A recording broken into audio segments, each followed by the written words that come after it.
दोपहर का समय था। अमोला ग्राम, हिमाचल के सोलन जिले में हवा बहुत भारी और नमी से भरी हुई थी। श्रीमती रत्ना सिंह के विशाल सेब के बागान के बीच बने मजदूरों के छोटे से लकड़ी के डेरे से एक अजीब सी तीखी गंध आ रही थी।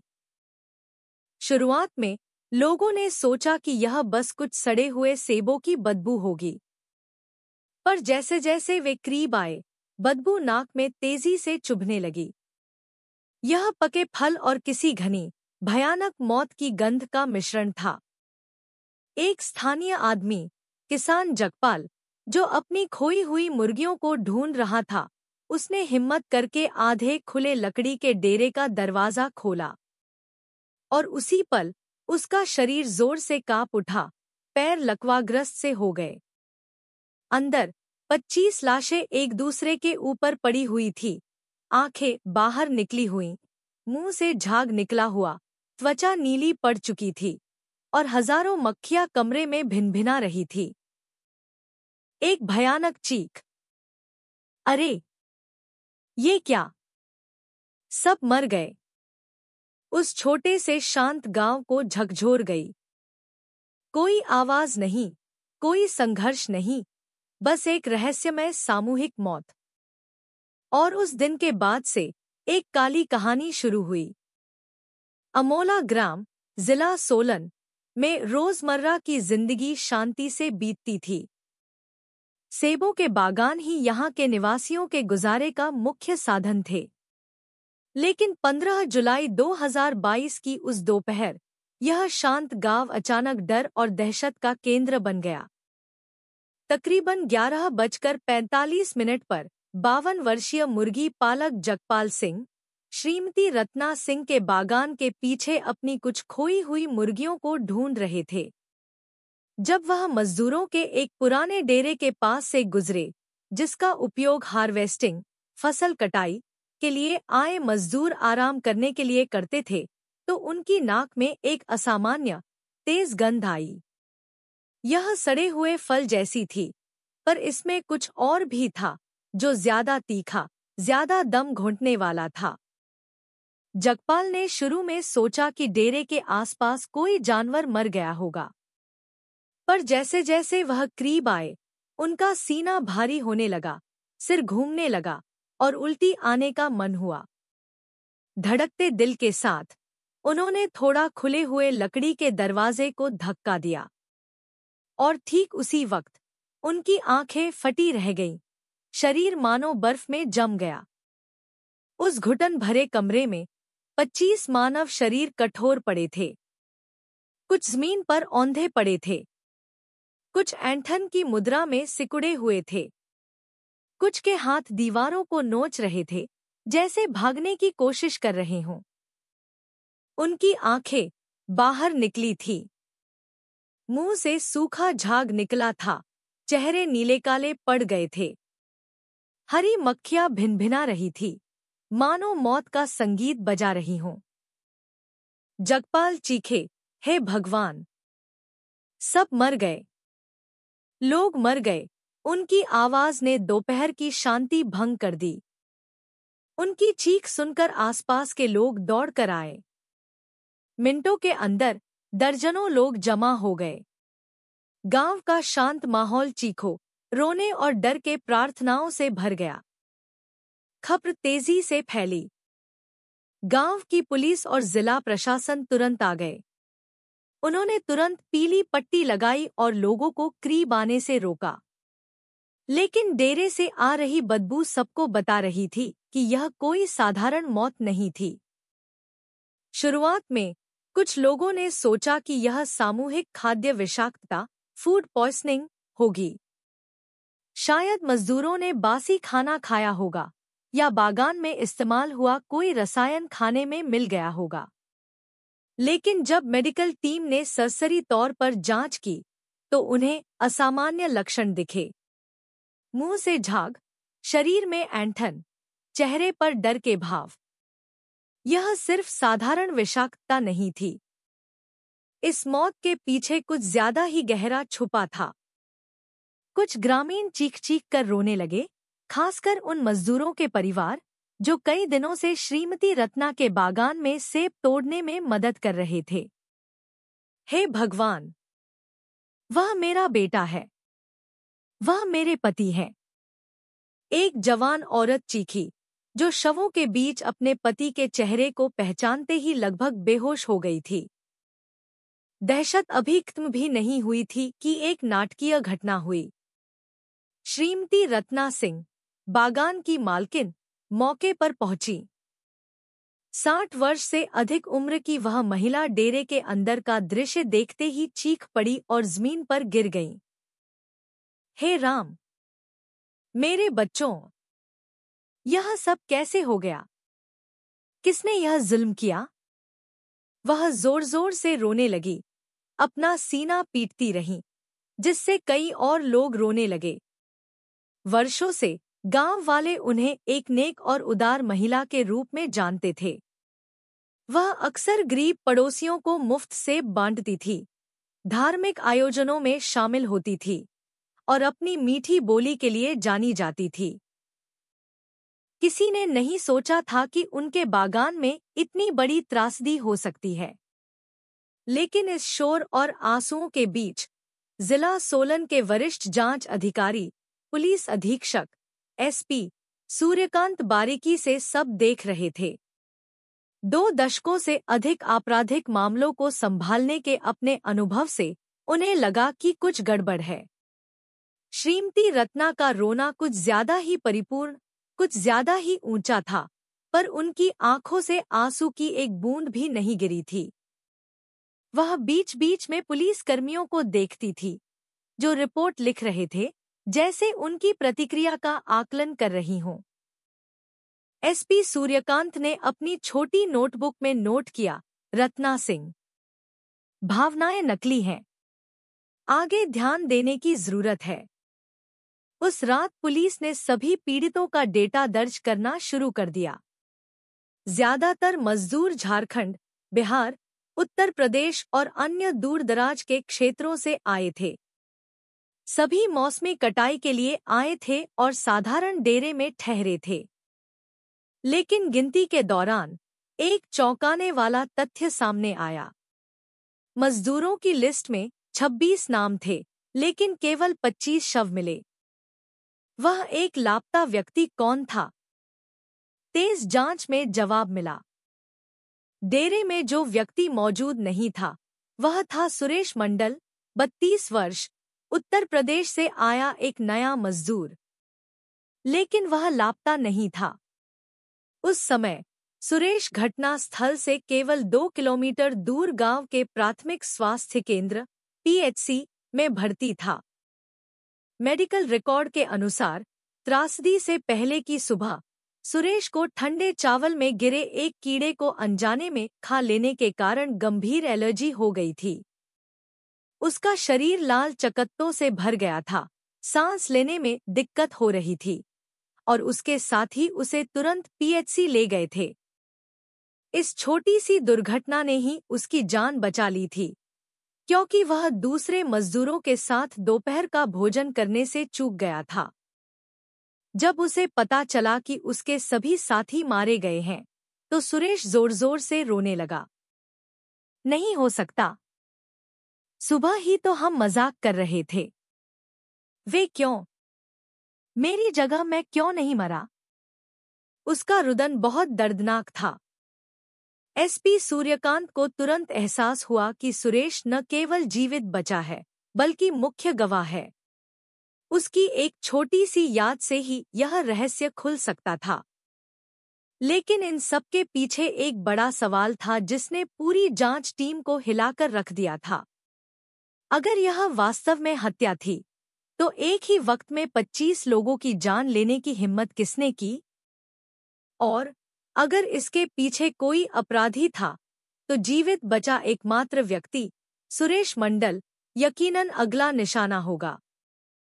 उस शाम पीली पुलिस पट्टी अभी भी डेरे के चारों ओर खिंची थी। सूरज ढल चुका था, पर अमोला गांव की हवा अभी भी नम और घुटन भरी थी। एसपी सूर्यकांत आधे खुले डेरे के दरवाजे को घूरते हुए खड़े थे, दोपहर से लेकर अब तक के हर विवरण को याद कर रहे थे। सब कुछ पहेली के टुकड़ों की तरह जोड़ना था, क्योंकि एक छोटी सी गलती भी सच्चाई तक का रास्ता हमेशा के लिए बंद कर सकती थी।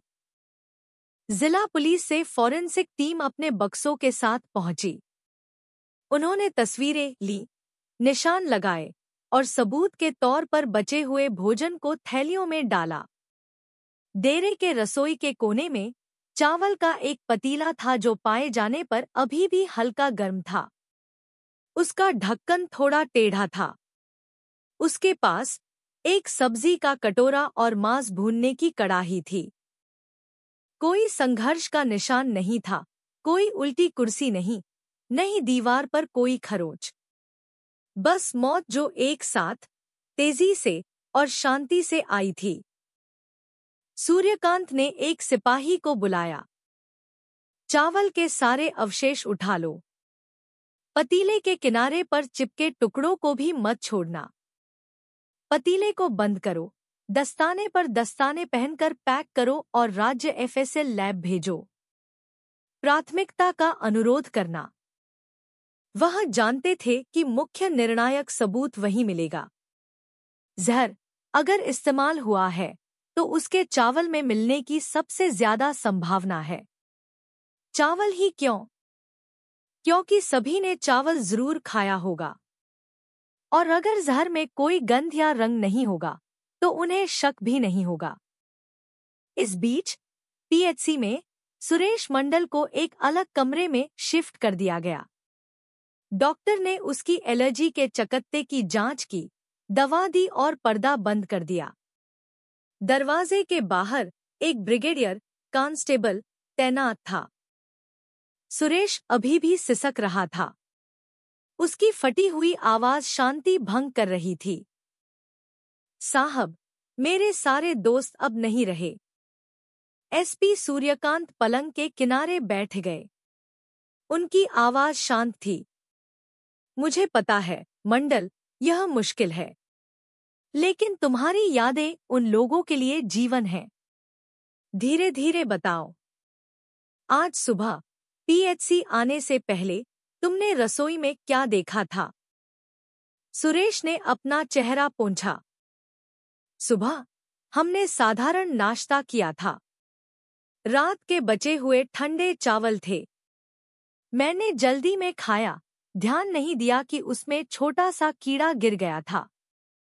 उसके बाद छाती में जलन होने लगी, त्वचा में खुजली। मुझे उल्टी हुई।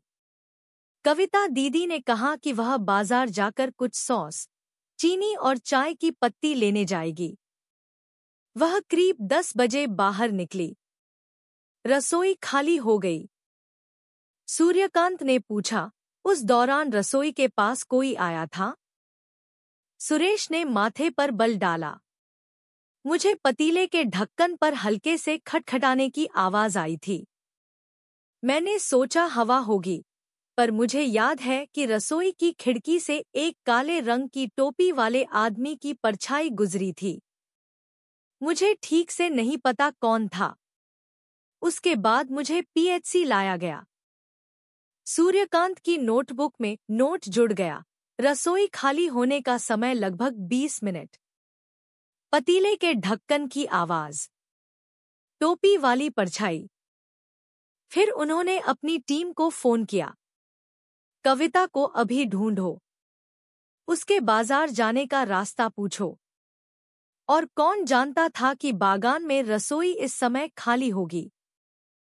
श्रीमती रत्ना सिंह अभी भी बांस की बेंच पर बैठी थी, कुछ पड़ोसियों के साथ। उनकी आंखें सूजी हुई थी, चेहरा पीला। जब सूर्यकांत आए तो वह फिर से विलाप करने लगी। साहब, मैं यह सब नहीं देख सकती। वे बच्चे मेरे परिवार जैसे थे। सूर्यकांत ने धीरे से देखा। श्रीमती जी, मुझे राशन गोदाम की चाबी चाहिए। इतने समय से चाबी किसके पास थी? रत्ना ने थूक निगला। चाबी मेरे पास ही थी और किसी के पास नहीं। आप चाबी के बारे में क्यों पूछ रहे हैं? क्योंकि चाबी यह तय करती है कि किसकी पहुंच बिना निगरानी के खाने पीने के सामान तक हो सकती है। सूर्यकांत ने सपाट लहजे में जवाब दिया। सड़क के पार एक दुबला-पतला लड़का खड़ा सब देख रहा था। उसका नाम गोलू था, 12 साल का। वह पड़ोसी का बेटा था जो छोटे-मोटे सेब के टोकने उठाने में मदद करता था। वह एक पुलिस सिपाही के पास गया और फुसफुसाया, साहब, आज सुबह मैंने एक सफेद कार को गोदाम के पास रुकते देखा था। एक लंबा आदमी था, चश्मा पहने हुए, जैसे आर्यन भैया। सिपाही ने सूर्यकांत की ओर देखा। कमांडेंट, एक छोटे बच्चे ने आर्यन का नाम लिया है। सूर्यकांत ने सिर हिलाया। उनका दिमाग तुरंत एक नाम से जुड़ा, जो दोपहर से उनके दिमाग में घूम रहा था, आर्यन सिंह, श्रीमती रत्ना का बेटा। आर्यन घटना के बाद ही आया था।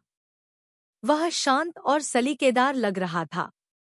उसने दावा किया कि वह पूरे दिन शिमला चंडीगढ़ में था और इसके सबूत के तौर पर उसने एक कॉफी की रसीद और होटल का नोट दिया। बहुत सलीकेदार, बहुत जल्दी तैयार किया गया। सूर्यकांत को अत्यधिक सलीकेदार चीजें पसंद नहीं थी। उसी रात एफएसएल लैब से फोरेंसिक टीम ने फोन किया। उन्हें त्वरित जांच के लिए कुछ घंटे चाहिए थे। इंतजार करते हुए सूर्यकांत ने जांच का रुख दूसरे पहलू की ओर मोड़ा, वित्तीय। उन्होंने अपने स्टाफ से रत्ना सिंह के नाम पर कृषि ऋण और सहकारी सोसाइटी के रिकॉर्ड निकलवाने को कहा। शुरुआती नतीजों ने उनकी भौहें चढ़ा दी। सहकारी सोसाइटी का एक बड़ा बकाया था।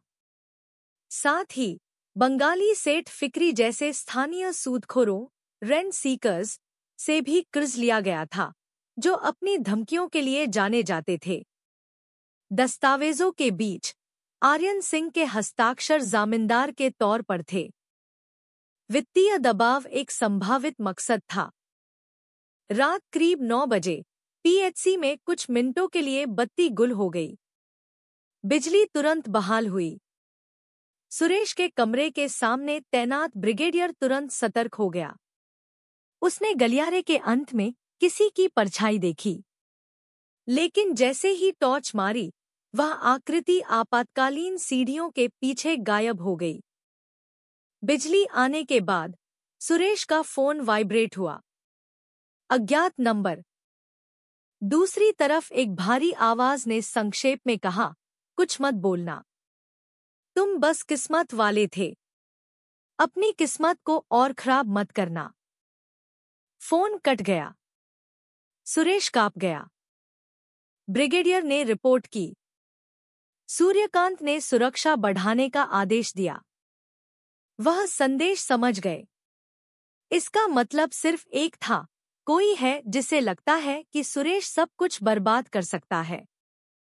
अगली सुबह कविता को स्थानीय किराना बाजार में ढूंढा गया। पूछताछ करने पर वह हैरान रह गई। मैं 9:कुछ पर निकली थी। 10:20 पर वापस आई। मैं सॉस, चीनी, चाय पत्ती लाई थी। कुछ भी अजीब नहीं था। कौन जानता था कि रसोई खाली थी? सभी मजदूरों को पता था। रत्ना जी को भी पता था कि मैं खरीदारी के लिए गई हूं। मैंने बाहर जाने से पहले उनसे कहा था। सूर्यकांत ने समय और जानने वाले लोगों को नोट किया। जब वह बागान लौटे तो एक सफेद एसयूवी खड़ी थी। आर्यन सिंह शांत चेहरे के साथ नीचे उतरा। इंस्पेक्टर साहब, मुझे बुलाया गया था। मैं दुखी और सदमे में हूं। कृपया इसे जल्दी सुलझाएं। मेरी मां का नाम खराब हो रहा है। सूर्यकांत ने उसे बैठने को कहा। उन्होंने धीरे से बातचीत शुरू की। आर्यन सिंह, आपने कहा कि आप कल सारा दिन शिमला चंडीगढ़ में थे। क्या मैं आपके फोन को थोड़ी देर के लिए लोकेशन की पुष्टि के लिए ले सकता हूं? आर्यन ने एक कृत्रिम मुस्कान दी। मेरा फोन घर पर छूट गया है। सूर्यकांत ने सपाट नजर से देखा। घर पर छूट गया है या जानबूझकर बंद कर दिया गया था? आर्यन ने सिर झुकाया और फिर हल्की हंसी हंसा। साहब, इस तरह के आरोप असभ्य हैं। इससे पहले कि बहस तेज होती, सूर्यकांत का फोन बजा। एफएसएल लैब से शुरुआती जांच के नतीजे आ गए थे। दूसरी ओर की आवाज दृढ़ थी। साहब, चावल के नमूने में कार्बामेट यौगिकों का मजबूत संकेत है। यह कार्बोरफ्यूरान समूह का जहर होने का गहरा संदेह है। इसमें कोई गंध नहीं होती, घोलने पर रंग नहीं बदलता। लक्षण मुंह से झाग निकलने के साथ मेल खाते हैं। एंथन, तेजी से सांस रुकना। सूर्यकांत ने फोन रखा। उनकी आंखें सख्त हो गईं। उन्होंने आर्यन सिंह की ओर देखा। यह कोई दुर्घटना नहीं है, आर्यन। यह जहर है, और जहर चावल के जरिए अंदर गया है। आर्यन सिंह का चेहरा एक पल के लिए सख्त हुआ, फिर सपाट हो गया। मेरा रसोई से कोई लेना देना नहीं था। मैं डेरे में नहीं रहता था। सूर्यकांत ने जल्दबाजी नहीं की। वह दूसरे सवाल पर चले गए। कल सुबह एक छोटे गवाह ने गोदाम के पास एक सफेद कार रुकते देखी थी। गोदाम में ताला लगा था। चाबी केवल आपकी मां के पास होती है। कल अंदर कौन गया था? आर्यन ने कंधे उचकाए। इस गांव में बहुत सी सफेद कारें हैं। मुझे नहीं पता। एसपी सूर्यकांत खड़े हो गए, हिलते हुए सेब के बागान को देखने लगे। वह और भी धीरे बोले, पर उनकी बात दिल को छेद गई। आर्यन, मैं आपसे अनुरोध करता हूं कि आप आगे की पूछताछ के लिए स्वेच्छा से ऑफिस चलें। हम आपके फोन का बीटीएस डेटा भी प्रोवाइडर से मंगवाएंगे। अगर आप सच में पूरे दिन शिमला चंडीगढ़ में थे, तो वह डेटा आपको बचाएगा। अगर नहीं, तो वही डेटा बात करेगा। आर्यन सिंह काफी देर तक चुप रहा, फिर सिर हिलाया। ठीक है, मैं चलता हूं, पर मेरी मां का नाम इसमें मत घसीटिए। वह बूढ़ी हैं। वह पुलिस की गाड़ी की ओर चल दिया। उधर श्रीमती रत्ना, जो तब से बरामदे में बैठी थी, अपने दुपट्टे को कसकर पकड़ रही थी। उन्होंने धीरे से पुकारा, आर्यन, सब्र रखना। आर्यन ने एक पल के लिए मुड़कर देखा। उसकी नजरें ठंडी थी, फिर वह सीधे आगे देखने लगा। पुलिस स्टेशन में आईटी टीम ने काम शुरू कर दिया। फोन लोकेशन डेटा का अनुरोध किया गया। सूर्यकांत आर्यन को देखते रहे, जिसके पैर हल्के से कांप रहे थे। उन्होंने एक पल के लिए वित्तीय फाइलों पर ध्यान केंद्रित किया। जिले की सीमा पर एक अवैध कृषि दुकान से रसायन खरीदने की एक रसीद थी। तारीख त्रासदी से एक हफ्ते पहले की थी। खरीददार का नाम साफ नहीं था, लेकिन बिल के कोने पर दर्ज मोटरबाइक का नंबर वही था जो अक्सर श्रीमती रत्ना के बागान के ड्राइवर इस्तेमाल करते थे। एक-एक करके धागे जुड़ने लगे। शाम होते होते गोलू नाम का छोटा लड़का अपने पिता के साथ थाने आया। वह अपनी नोटबुक के पन्ने पर बनाया हुआ एक चित्र लाया था। एक डेरा, एक कार और रसोई की खिड़की के पास एक टोपी वाला आदमी। उसके पिता ने धीरे से कहा, मेरा बेटा कल रात डर गया था, पर उसने कहा कि उसे बताना होगा। सूर्यकांत घुटनों के बल बैठकर गोलू की आंखों में देखा। धन्यवाद, गोलू। यह तस्वीर बहुत अहम है। तुम बहुत बहादुर हो। गोलू ने थूक निगला। उसकी आवाज लगभग सुनाई नहीं दी। मुझे पतीले की आवाज सुनाई दी थी, साहब। फिर वह आदमी सफेद कार की तरफ तेजी से गया। पीछे की खिड़की पर ए अक्षर का स्टिकर था, आर्यन जैसा ए। जब सूर्यकांत प्रतीक्षालय में लौटे, तो आर्यन सिंह सिर झुकाए अपनी उंगलियों को देख रहा था। थोड़ी देर बाद प्रोवाइडर से शुरुआती रिपोर्ट आ गई। आर्यन के फोन का सिग्नल सुबह 7:10 से 9:30 बजे के बीच बागान के पास के BTS टावर पर रिकॉर्ड हुआ था। उसके बाद सिग्नल गायब हो गया था और शिमला चंडीगढ़ के इलाके में लगभग 1:35 बजे फिर से आया। सूर्यकांत ने सिर उठाकर सीधा देखा। आर्यन, लोकेशन डेटा दिखाता है कि आप सुबह के समय बागान के पास थे। यह आपके बयान के विपरीत है। आर्यन ने अपने होंठ भींचे। उसने मुस्कुराने की कोशिश की, पर मुस्कान टूट गई। मैं शायद सामान देने के लिए एक पल के लिए वहां से गुजरा हूं। मैं रसोई में नहीं गया। मुझे जहर के बारे में कुछ नहीं पता। सूर्यकांत ने अपनी आवाज ऊंची नहीं की। उन्होंने बस सबसे सरल सवाल पूछा। वह सवाल जो अक्सर लोगों को गलत कदम उठाने पर मजबूर करता है। आप कौन सा सामान देने आए थे? और किसने मांगा था? कमरे में एक लंबी चुप्पी छा गई। शीशे के पीछे सूर्यास्त ने लाल रंग फैलाना शुरू कर दिया। एक बड़े सवाल के साथ एक लंबा दिन खत्म हो रहा था। बाहर अमोला ग्राम ने मानो अपनी सांस रोक रखी थी। बागान में हवा सेबों की गंध को नम मिट्टी की बदबू के साथ मिला रही थी। लोग फुसफुसा रहे थे, उन अलौकिक बातों का जिक्र कर रहे थे जिन पर अब उन्हें विश्वास होने लगा था। लेकिन सूर्यकांत के लिए अलौकिक जवाब नहीं था। तथ्य ही तय करेगा कि चावल के पतीले में मौत किसने घोली थी। और उस रात त्रासदी के बाद पहली बार अपराधी की परछाई ने आकार लेना शुरू कर दिया था। क्या वह आकार किसी ऐसे बेटे का चेहरा था जो कर्ज और इज्जत के बोझ तले दबा था, या किसी ऐसी माँ का जो बदनामी से बहुत डरती थी, या दोनों का एक साथ? जवाब कदम करीब आ रहा था, उस डेटा के साथ, उस छोटे गवाह के साथ, और चावल की उस गंध के साथ जिसने गांव के सबसे गहरे रहस्य को छुपा रखा था।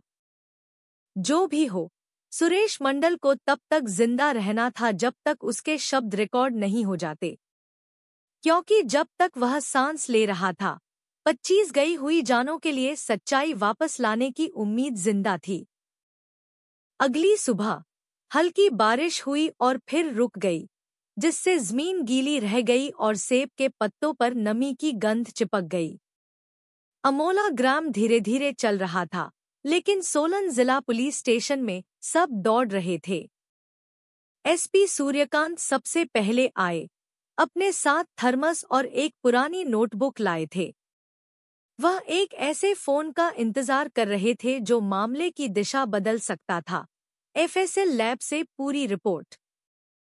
सुबह 8:05 बजे फोन की घंटी बजी। FSL से आवाज साफ थी।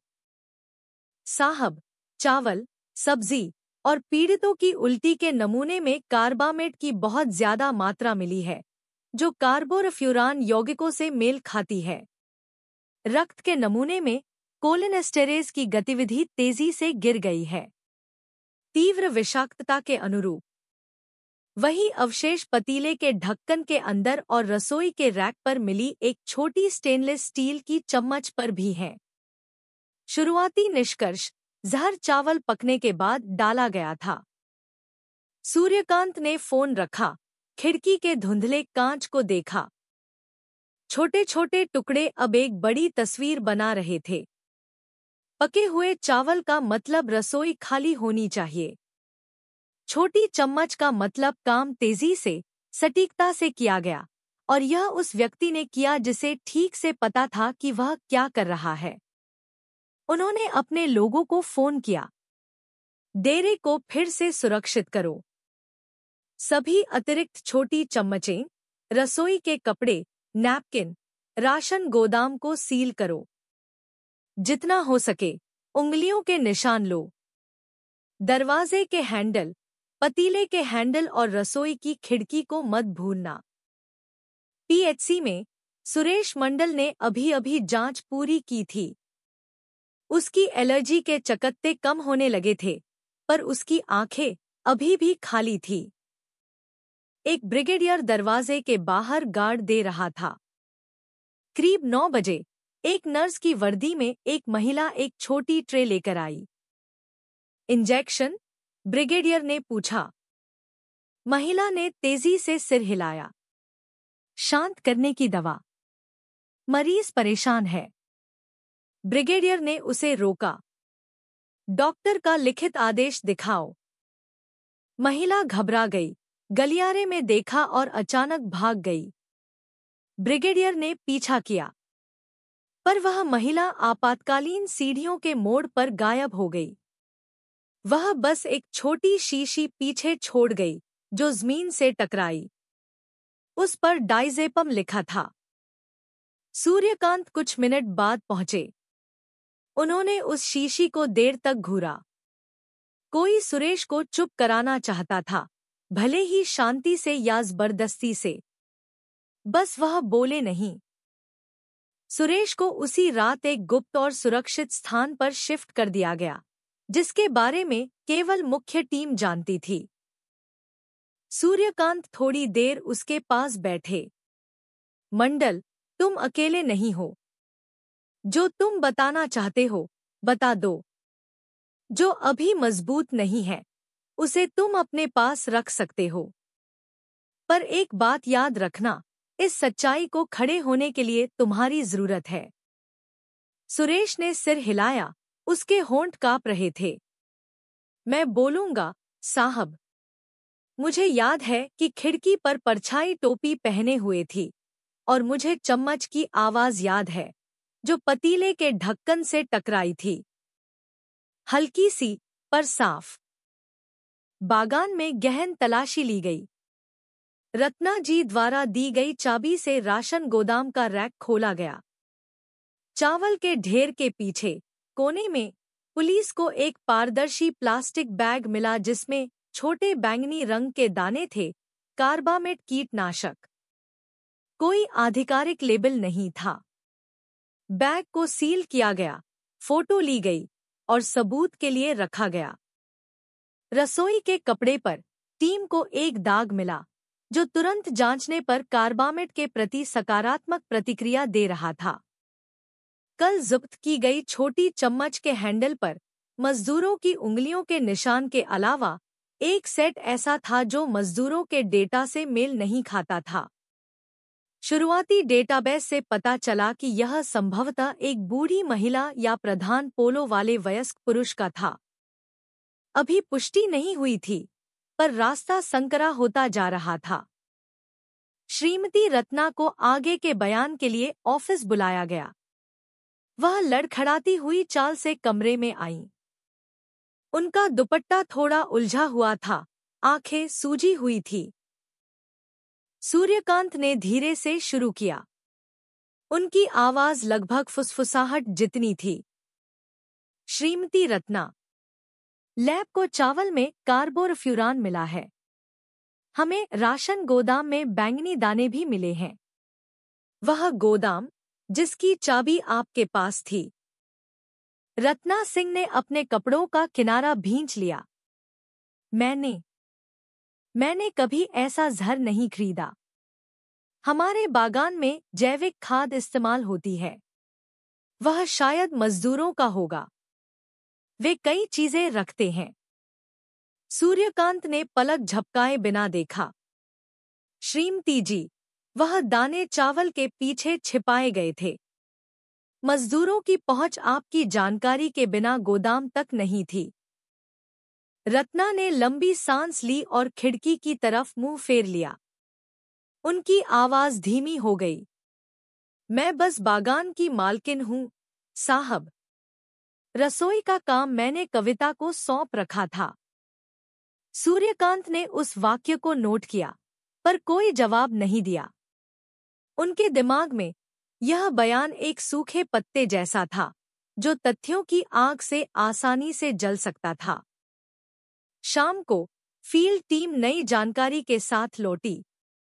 जिले की सीमा पर स्थित अवैध कृषि दुकान किसान मित्र केंद्र के मालिक ने स्वीकार किया कि उसने टोपी और चश्मा पहने एक आदमी को बैंगनी दाने वाली विशेष कीटनाशक बेची थी। भुगतान नकद में हुआ था, कोई औपचारिक रसीद नहीं थी। दुकान के मालिक को सामान लेने आई गाड़ी के नंबर प्लेट का कुछ हिस्सा याद था, HP 7। उसने यह भी बताया कि खरीदारी के एक दिन बाद एक संक्षिप्त संदेश आया था, कृपया घोलने वाला तरल तैयार रखें, जहर जल्दी घुलना चाहिए, कोई गंध नहीं। संदेश भेजने वाला नंबर एक प्रीपेड फोन से आया था, जिसका सिग्नल अक्सर आर्यन सिंह के फोन के साथ एक ही BTS टावर पर आता था। उसी वक्त आर्यन सिंह दूसरी बार पूछताछ के लिए आया। इस बार वह ज्यादा तनाव में दिख रहा था। सूर्यकांत ने हल्की सी विनम्रता से उसका स्वागत किया। आने के लिए धन्यवाद। कुछ बातें हैं जिन्हें हमें साफ करने की जरूरत है। उन्होंने मेज पर 3 तस्वीरें रखीं, गोदाम से मिले बैंगनी दाने, रसोई के रैक पर मिली छोटी चम्मच और गली के कैमरे की रिकॉर्डिंग जिसमें सुबह 7:20 बजे सफेद SUV को बागान की ओर मुड़ते हुए दिखाया गया था। आर्यन की पीठ तन गई। मुझे समझ नहीं आ रहा, साहब। इस गांव में बहुत सी सफेद कारें हैं। सूर्यकांत ने इस बहाने पर ध्यान नहीं दिया। उन्होंने एक और फाइल आगे बढ़ाई। BTS डेटा के नतीजे बताते हैं कि घटना के दिन सुबह 7:10 से 9:30 के बीच आपका फोन बागान के आसपास था। सिग्नल गायब हो गया, फिर 1:35 बजे शिमला चंडीगढ़ में फिर से आया। और यह एक बच्चे का बयान है, जिसमें उसने रसोई की खिड़की पर टोपी पहने हुए आदमी को सफेद कार की तरफ जाते हुए दिखाया है, जिसकी पिछली खिड़की पर ए स्टिकर था। आपकी कार पर ए स्टिकर आर्यन के लिए है ना? आर्यन सिंह ने अपना मुंह खोला, बंद किया और फिर एक छोटी, रुकी हुई हंसी हंसा। साहब, मैं सुबह खाद पहुंचाने आया था। मैं व्यवसाय भी देखता हूं। मेरी गलती क्या है? सूर्यकांत ने चुप्पी को धीरे धीरे दबाव बनाने दिया। खाद? आपने कौन सी खाद दी थी, जो राशन गोदाम में चावल के बोरों के पीछे छिपाई गई थी? कौन सी खाद, जिसने 25 लोगों को मिनटों में सांस लेना बंद करवा दिया? आर्यन उठा, 2 कदम चला, फिर वापस बैठ गया। उसने अपनी शर्ट की कॉलर ठीक की। मुझे जहर के बारे में कुछ नहीं पता। मैं यह जरूर जानता हूं कि मेरी मां ऐसा नहीं कर सकती। आर्यन की आवाज टूटी, पर उसने फिर से अपनी कमर सीधी की।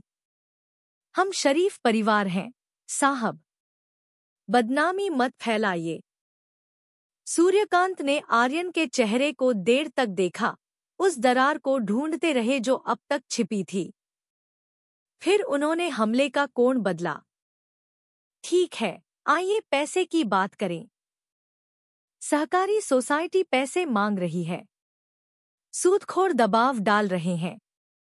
बागान के कागजात गिरवी रखे हैं। जामींदार के तौर पर आपके हस्ताक्षर हैं। अगर मजदूर मजदूरी की मांग करते तो बदनामी होती, बागान जब्त हो जाता। अगर मजदूर चले जाते या इससे भी बुरा, मर जाते, तो दबाव कम हो जाता। क्या यह सच नहीं है? आर्यन चुप रहा। उसकी उंगलियां मेज को थपथपा रही थी। एक अनियमित, धीमी ताल। सूर्यकांत ने आगे झुककर कहा, मुझे अभी आपका इकबालनामा नहीं चाहिए। डेटा और समय खुद बोलेंगे। पर मैं चाहता हूं कि आप समझ लें, हम सुरेश की रक्षा कर रहे हैं। उसे चुप कराने की हर कोशिश में एक और धारा जुड़ेगी। और एक बात, जहर अपने आप पतीले तक नहीं आया। वह एक इरादे के साथ आया था। जब आर्यन को उंगलियों के निशान लेने के लिए एक अलग कमरे में ले जाया गया तो सूर्यकांत गलियारे से बाहर निकल आए। वहां रत्ना सिंह इंतजार कर रही थी, अपने बैग को कसकर पकड़े हुए, जैसे कुछ छीन लिया जाने वाला हो। उन्होंने सूर्यकांत को देखा, गिड़गिड़ाते हुए, साहब, आर्यन मेरा इकलौता बेटा है। वह जिद्दी है, पर उसका दिल अच्छा है। उसे चोट मत पहुंचाना। सूर्यकांत ने धीरे से सांस ली। मैं किसी को चोट नहीं पहुंचा रहा, श्रीमती जी। मैं बस सबके सामने एक आईना रख रहा हूं। जो उसमें दिखता है, वह दिल की बात है। शाम होते होते लैब से अतिरिक्त रिपोर्ट आई। कार्बोरफ्यूरान के अवशेष उस दुपट्टे के धागों पर भी मिले थे, जिसे रसोई के पास टांगने से जब्त किया गया था।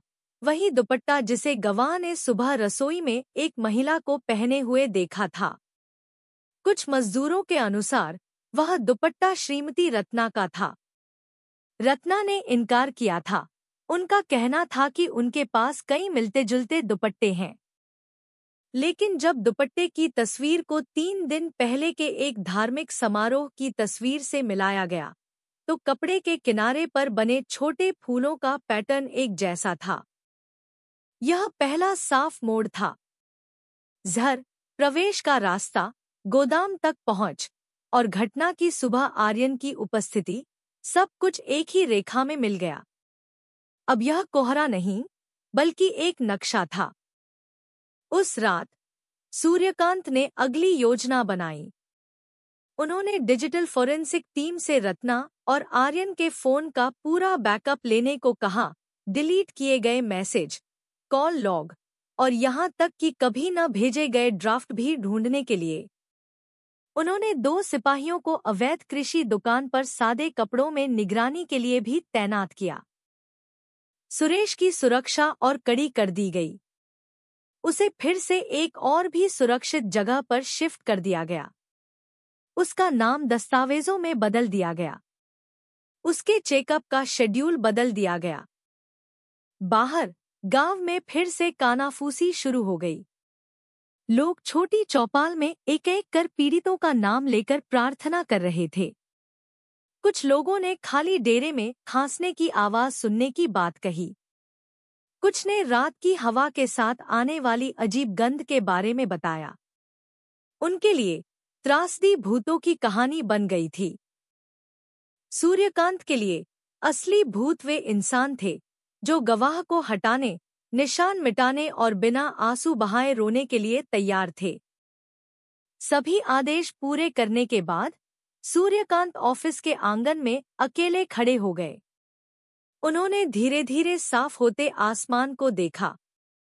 दिल ही दिल में वह जानते थे कि कल जब वे डिलीट किए गए संदेश अंधेरे से वापस आएंगे, तो कोई भी इत्तेफाक के पीछे नहीं छुप पाएगा। और जब ऐसा होगा, तो वे 2 लोग, जो इतने समय से साथ चल रहे थे, एक मासूम दिखने वाली माँ और एक सलीकेदार बेटा, को मजबूरन एक दूसरे के सामने खड़ा होना पड़ेगा। परिवार के रूप में नहीं, बल्कि उन लोगों के रूप में जो उस चावल के पतीले के बारे में बहुत ज्यादा जानते थे, जो सामूहिक कुब्र बन गया था।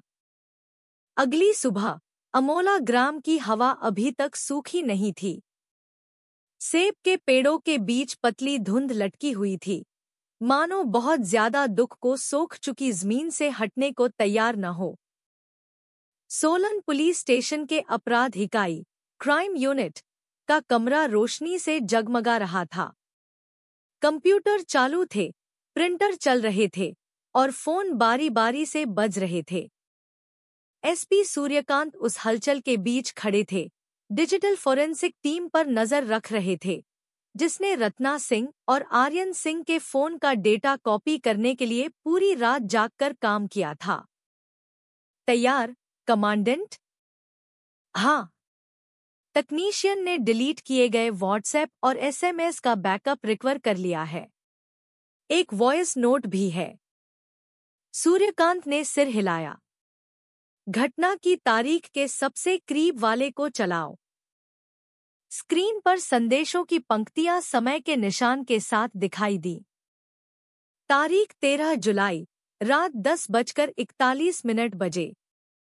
आर्यन के नंबर से मां नाम के संपर्क को एक छोटा संदेश भेजा गया था।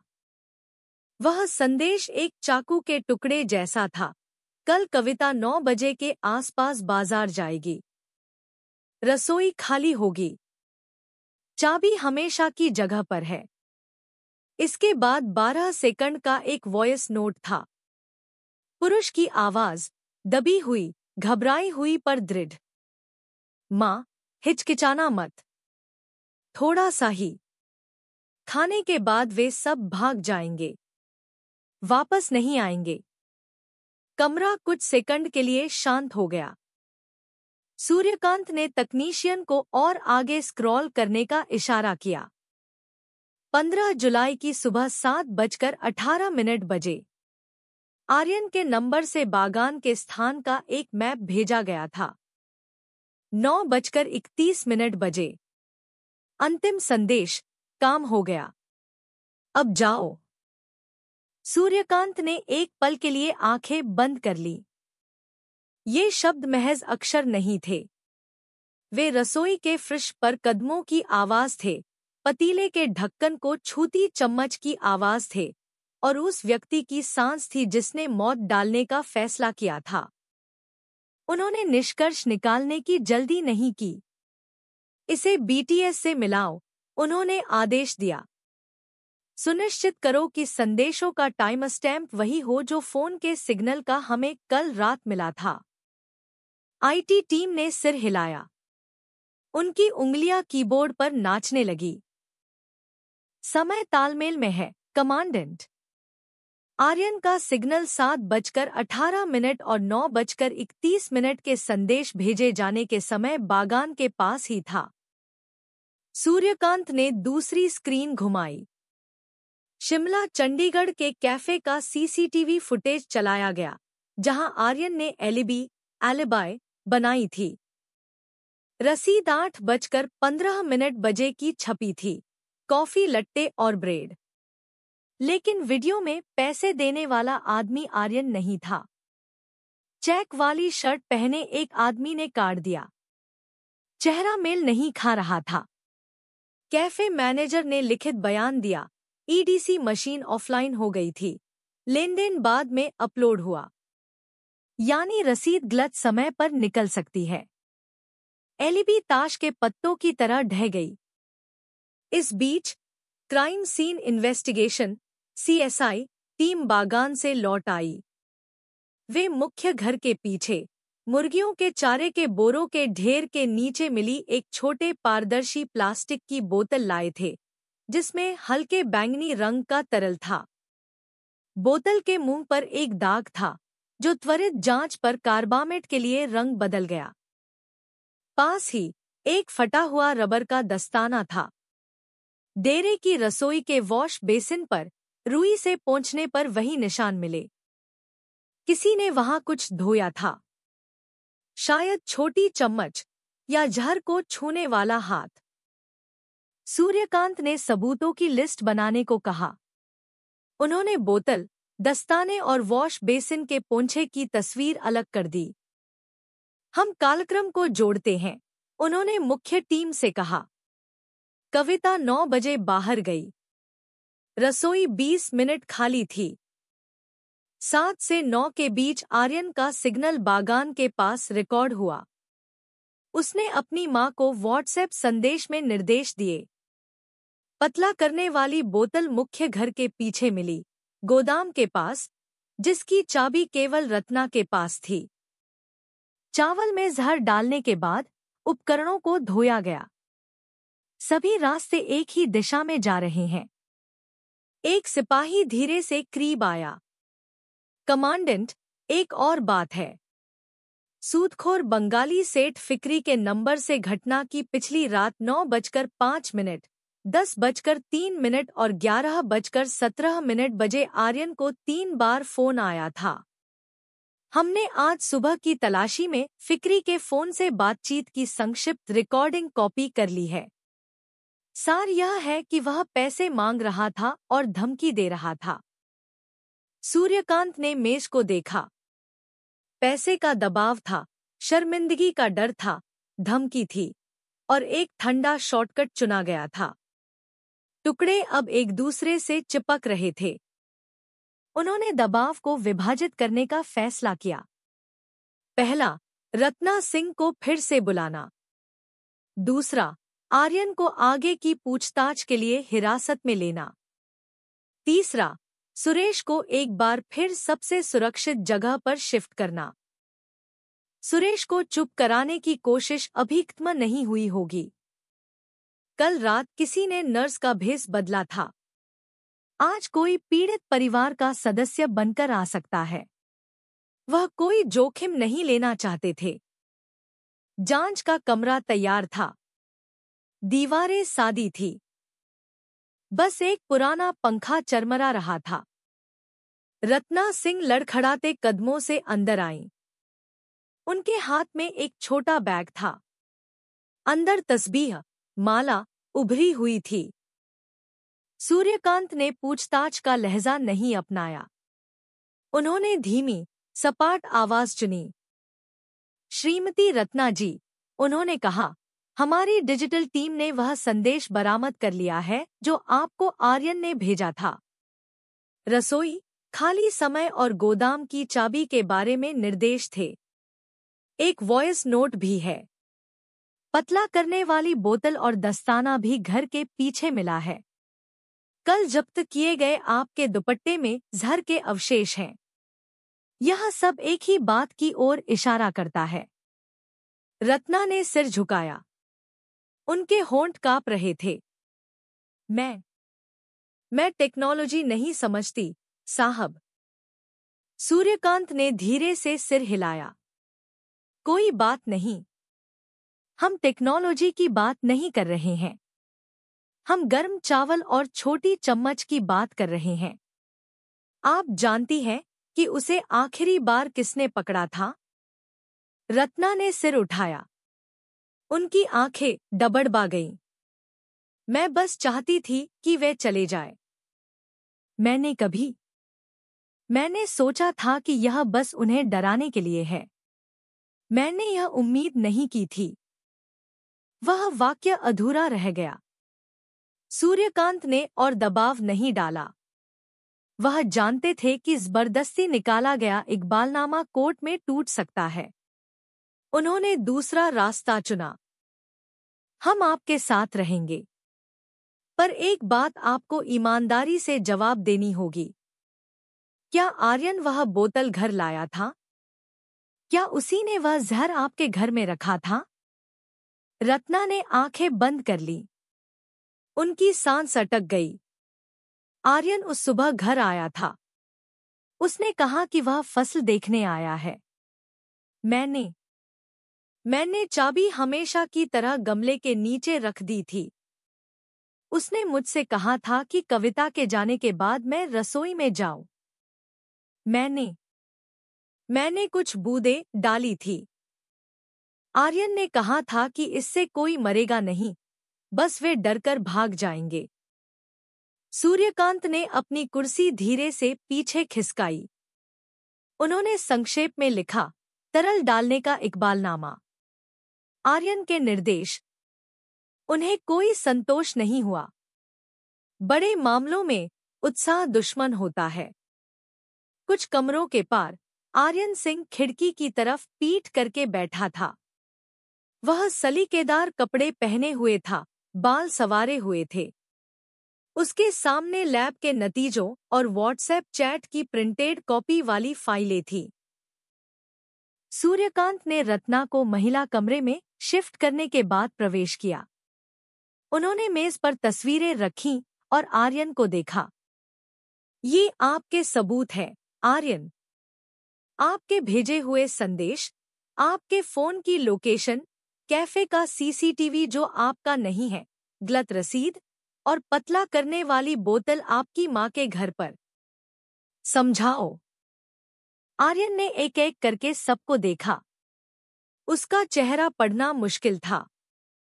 उसने मुस्कुराने की कोशिश की, पर मुस्कान उसकी आंखों तक नहीं पहुंची। साहब, मेरी माँ बूढ़ी है। वह भूल सकती है। वह मैसेज मजाक था। मुझे डर था कि मजदूर हंगामा करेंगे। मैं बस कानून व्यवस्था बनाए रखना चाहता था।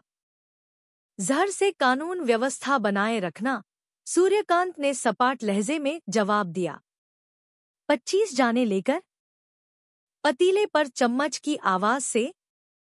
एक गवाह को जो आप फ्रिजी नर्स से सुलाने की कोशिश कर रहे थे? आर्यन ने मिनरल वाटर की बोतल को तब तक भींचा जब तक वह चरमरा नहीं गई। साहब, मुझे धमकाया गया था। अगर मजदूरी नहीं दी जाती तो वे रिपोर्ट करने की धमकी दे रहे थे। बागान ध्वस्त हो जाता। परिवार की इज्जत खत्म हो जाती। मैंने बस मामले को बंद करना चाहा। कौन सा मामला? सूर्यकांत ने आगे झुककर पूछा। कर्ज का मामला या आत्मसम्मान का मामला? आर्यन ने सिर झुकाया। उसके शब्द टूटने लगे। अगर वे मजदूर चले जाते तो हमें सांस लेने का समय मिल जाता। मैंने सोचा था कि बस पेट में दर्द होगा। मुझे खुराक का पता नहीं था। मैं वादा करता हूं। सूर्यकांत ने उसे देर तक देखा, फिर खड़े हो गए।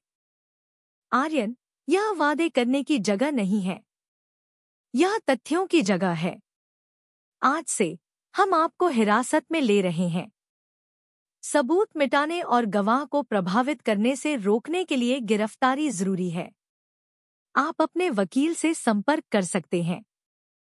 आर्यन ने धीरे से सिर हिलाया, जैसे उसने अपने शरीर से भी भारी कुछ स्वीकार कर लिया हो। लेकिन जब अधिकारियों ने उसकी बाह पकड़ी तो उसने खिड़की के बाहर देखा। आंगन में उसकी मां लकड़ी की कुर्सी पर बैठी जमीन को घूर रही थी।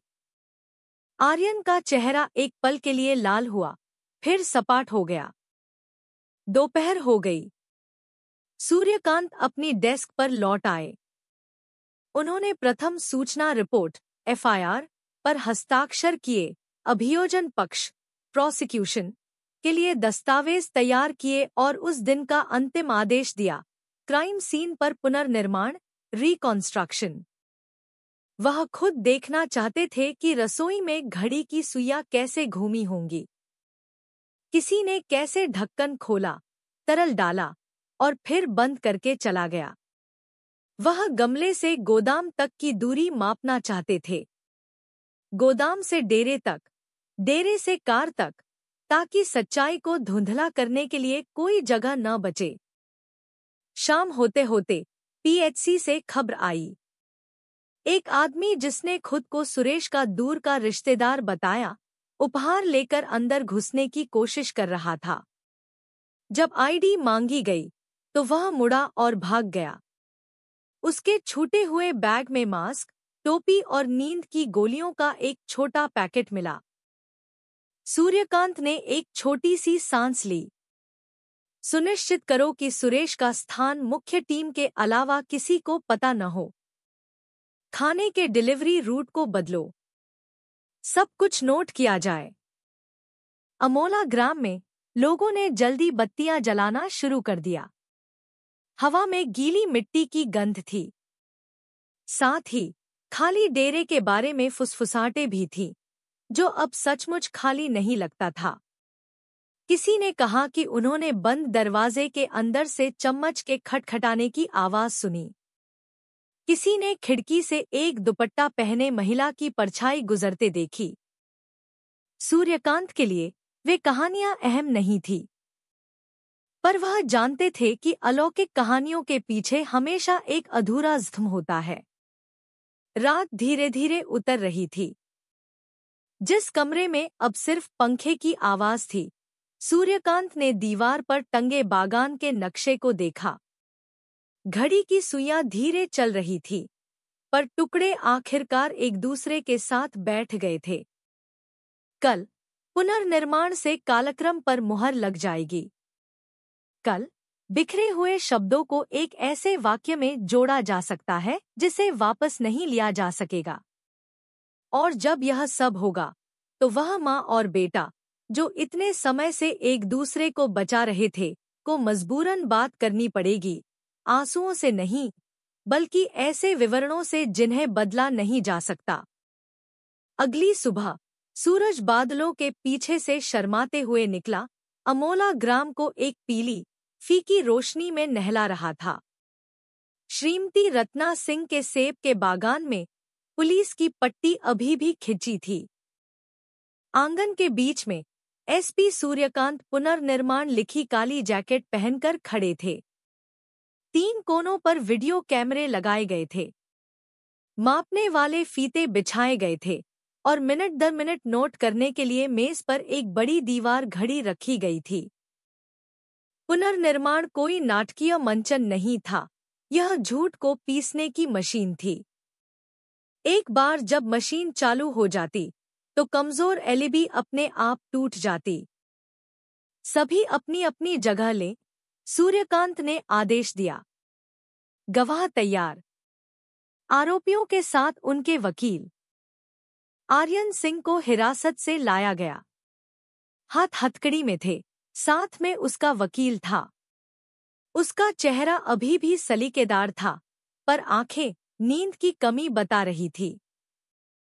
श्रीमती रत्ना एक प्लास्टिक की कुर्सी पर बैठी थी, दुपट्टे से अपना आधा चेहरा ढके हुए। दूसरी तरफ कविता खड़ी थी, हाथ कांप रहे थे और छोटा गोलू अपनी पुरानी नोटबुक पकड़े हुए था, लिखने के लिए नहीं, बल्कि अपनी हिम्मत के लिए एक छोटी ढाल के रूप में। शुरुआत 8:50 बजे से सूर्यकांत ने कहा। कविता, बाजार जाने से पहले अलविदा कहने के पल का अभिनय करो। कविता रसोई के बरामदे तक गई, अपनी बुनी हुई टोकरी उठाई। मैंने रत्ना जी से कहा, माँ जी, मैं थोड़ी देर के लिए बाजार जा रही हूँ, सॉस, चीनी, चाय पत्ती लेने। रत्ना जी ने जवाब दिया, हाँ, ध्यान से। फिर मैं इस रास्ते से चली गई। उसने गांव की सड़क की ओर जाने वाले रास्ते की ओर इशारा किया। कैमरा रिकॉर्ड कर रहा था, दूरी मापी जा रही थी। बाजार तक मोटरसाइकिल से जाने का समय 7 मिनट। 9:02 बजे। सूर्यकांत ने दीवार की घड़ी को देखा। रत्ना जी, कृपया उस समय अपनी स्थिति में खड़ी हों। रत्ना धीरे से उठी। उनकी झुर्रीदार उंगलियां एक दूसरे को मसल रही थी। मैं मुख्य घर में पीने का पानी तैयार कर रही थी। सूर्यकांत ने बरामदे के कोने में रखे गमले की ओर इशारा किया। गोदाम की चाबी कहाँ रखी थी? रत्ना ने थूक निगला। वहीं, गमले के नीचे। सूर्यकांत ने अधिकारियों को गमले को कोन से चिह्नित करने का निर्देश दिया। फिर आर्यन से पूछा, आप कितने बजे पहुंचे? आर्यन ने कैमरे की ओर देखा, फिर अपने वकील की ओर। मैं भूल गया। सूर्यकांत ने अधिकारियों को मोड़ पर लगे सीसीटीवी फुटेज को चलाने का इशारा किया। सफेद एसयूवी 7:22 बजे गुजर रही थी और गांव वालों द्वारा खींची गई तस्वीर, वही कार घटना के दिन सुबह 7:11 बजे गली में प्रवेश कर रही थी। यह याद रखने या न रखने की बात नहीं है, सूर्यकांत ने सपाट लहजे में कहा। यह निशान की बात है। 9:10 बजे। सूर्यकांत ने कोन को रसोई की खिड़की के सामने रखा। पतीले के ढक्कन पर खटखटाने की आवाज का दृश्य। गोलू, तुम यहाँ खड़े हो जाओ। दिखाओ तुमने क्या देखा। गोलू ने एक पल के लिए अपनी माँ को देखा, फिर चिन्हित जगह पर चला गया। मैं सुबह छोटे सेब इकट्ठा करने में मदद कर रहा था। मुझे टिन की हल्की आवाज सुनाई दी, जैसे चम्मच पतीले के ढक्कन से टकराई हो। मैंने सिर घुमाया। रसोई की खिड़की पर टोपी पहने एक आदमी था। वह तेजी से सफेद कार की तरफ गया। पिछली खिड़की पर ए स्टिकर था। टोपी वाला आदमी किसके जैसा लग रहा था? सूर्यकांत ने अपनी आवाज कोमल रखा। गोलू ने अपने होंठ काटे। आर्यन भैया जैसा। पर मैं डर गया था, इसलिए मैं भाग गया। सूर्यकांत ने सिर हिलाया। अधिकारियों ने रसोई की खिड़की से एसयूवी की पार्किंग जगह तक की दूरी मापी। 48 वयस्क कदम। तेज चलने पर 23 सेकंड। नोट करो, उन्होंने टीम से कहा। समय पर्याप्त था तरल डालने, ढक्कन बंद करने और कार में वापस जाने के लिए। 9:15 बजे। रत्ना जी को अभिनय करने को कहा गया। बुजुर्ग महिला के हाथ कांप रहे थे जब उन्होंने हल्के बैंगनी रंग के पानी से भरी पारदर्शी प्लास्टिक की बोतल की प्रतिकृति पकड़ी। मैंने पतीले का ढक्कन ऐसे खोला। ढक्कन रखने पर एक हल्की ठक की आवाज आई। रत्ना ने अपनी सांस रोक ली, चावल की सतह पर 2 बूंदें टपकाई और फिर ढक्कन बंद कर दिया। हल्की सिसकी सुनाई दी। कुछ लोगों ने सिर झुका लिया, डर से नहीं, बल्कि इसलिए कि उनके मन में अनकही बातें थी। ऐसे समय में सबसे समझदार दिल भी भटक सकता है अगर उसे ईमान न थामे। 9:17 बजे। सूर्यकांत ने वॉश बेसिन की ओर इशारा किया। उसके बाद क्या? रत्ना धीरे धीरे नल के पास गई। पानी बहने लगा। मैंने छोटी चम्मच धोई, फिर हाथ धोए। फोरेंसिक टीम ने वॉश बेसिन के पाइप के पोंछे की तस्वीर सौंपी, जो कार्बामेट के लिए पॉजिटिव था। एक और तस्वीर में फटा हुआ रबर का दस्ताना मुर्गियों के चारे के पास पड़ा था। सूर्यकांत ने उसे उठाया। यह दस्ताना मुख्य घर के पीछे मिला है, आर्यन। मुर्गियों के चारे को आखिरी बार किसने छुआ था? आर्यन ने अपना वजन बदला, शांत दिखने की कोशिश की। बहुत लोगों ने, साहब। तो आइए, पीछे के आंगन में चलते हैं, सूर्यकांत ने कहा। समूह आगे बढ़ा। कैमरा शिफ्ट हुआ। मुर्गियों के चारे के बोरों के ढेर के पास अधिकारियों ने पतला करने वाली बोतल के पाए जाने की जगह दिखाई। पुनर्निर्माण में आर्यन को कार से बोरे तक और फिर गोदाम तक का रास्ता दिखाना पड़ा, जबकि रत्ना ने गमले से चाबी उठाने का अभिनय किया। आर्यन का शरीर सख्त हो गया जब उसके कदम कल रात सीएसआई टीम द्वारा बनाए गए चाक के निशानों से मेल खाए। 11:01 बजे। सूर्यकांत मेज पर लौट आए, निष्कर्ष दोहराया। दूरी और समय पर्याप्त थे। रसोई के खाली होने का समय कविता के बयान से मेल खाता है। रत्ना ने चाबी गमले में रखी थी। आर्यन का फोन सिग्नल 7:10 से 9:30 बजे के बीच बागान के आसपास रिकॉर्ड हुआ। 7:18 और 9:31 बजे के व्हाट्सएप संदेश उसी क्षेत्र से भेजे गए थे। यह कल्पना नहीं है। आर्यन ने हल्की सी नाक फुलाकर उठने की कोशिश की। वकील ने उसके कंधे पर दबाव डालकर उसे बिठाया। साहब, मैं कभी रसोई में नहीं गया, वह चिल्लाया। उसकी आवाज ऊंची हो गई। अगर मैं आया भी था तो वह खाद के काम से था। सूर्यकांत ने जवाब नहीं दिया। उन्होंने हाथ उठाकर तकनीशियन को बुलाया। आर्यन की गाड़ी से जब्त किए गए ईसीयू और जीपीएस डेटा को दिखाओ। टैबलेट स्क्रीन पर गति और वाहन के मार्ग का लॉग दिखाया गया। सुबह 6:58 बजे शिमला चंडीगढ़ से शुरू हुआ। 7:42 बजे अमोला ग्राम पहुंचा। 1 घंटा 55 मिनट रुका, फिर 10:01 बजे तेजी से शिमला चंडीगढ़ वापस चला गया। कार झूठ नहीं बोलती, सूर्यकांत ने कहा। आर्यन, तुम यहीं थे। एलईडी दीमक लगे बांस की दीवार की तरह ढह गई। लेकिन झूठ की मशीन शायद ही कभी बिना लड़ाई के बंद होती है। और वह लड़ाई एक ज्यादा खतरनाक दिशा से आई। लगभग उसी समय सुरक्षित घर की ओर जाने वाली एक छोटी सड़क पर, जहां सुरेश को शिफ्ट किया गया था, एक फर्जी नंबर प्लेट वाली मोटरसाइकिल ने सादी वर्दी वाली पुलिस कार का दूर से पीछा किया। उस पर 2 आदमी थे, काले जैकेट पहने हुए। एक संकरे मोड़ पर उन्होंने गति बढ़ाई, साइड मारने की कोशिश की। पुलिस ड्राइवर ने ब्रेक लगाया, कार हिली, पर नियंत्रण नहीं खोया। पीछे बैठे आदमी ने अपनी जेब में हाथ डाला, पिस्तौल नहीं, बल्कि एक छोटी कांच की बोतल।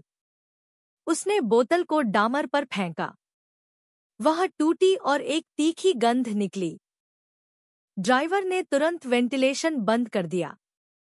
घटिया दर्जे का टियर गैस, एक अधिकारी बड़बड़ाया। पीछे चल रही दूसरी गश्ती कार ने सायरन बजाया। मोटरसाइकिल घबराकर बजरी पर फिसल गई और गिर गई। एक आदमी खेत की ओर भागा, पर संक्षिप्त पीछा करने के बाद पकड़ा गया। दूसरा नाले में लंगड़ाते हुए पकड़ा गया। उनकी जेब से एक चाकू, एक मास्क और पैसे से भरा भूरा लिफाफा मिला। लिफाफे के अंदर एक पुराना कागज था जिस पर लिखा था, चुप रहो या गायब। छोटे से नोट पर लिखा फोन नंबर एक प्रीपेड सिम से जुड़ा था, जो त्वरित जांच में बंगाली सेठ फिक्री, वही सूदखोर, के फोन के साथ अक्सर सिग्नल में था। हमले की खबर सूर्यकांत तक घटनास्थल पर पहुंची। उनकी जबड़ा कस गया। सुरेश की सुरक्षा स्थिति बढ़ाओ। दोनों हमलावरों को हिरासत में लो। पिछले 1 हफ्ते के उनके सभी कॉल लॉग निकालो। पुनर्निर्माण जारी रहा, पर माहौल तनावपूर्ण हो गया था। डर मिट्टी के कणों के माध्यम से रिस रहा था। दूर से देख रहे गांव वाले फुसफुसा रहे थे। जाहिर है, सच्चाई का शिकार सिर्फ पुलिस नहीं कर रही थी, कोई खामोशी का शिकार भी कर रहा था। अगला दृश्य 11:30 बजे। सूर्यकांत ने कहा, कविता बाजार से वापस आती है। कविता ने ऑटो रिक्शा से उतरने का अभिनय किया, सब्जी की थैली रसोई की मेज पर रखी। सूर्यकांत ने बाजार से डेरे तक का समय फिर से मापा, 7 मिनट। डेरे से मजदूरों के आराम करने की जगह तक 30 कदम।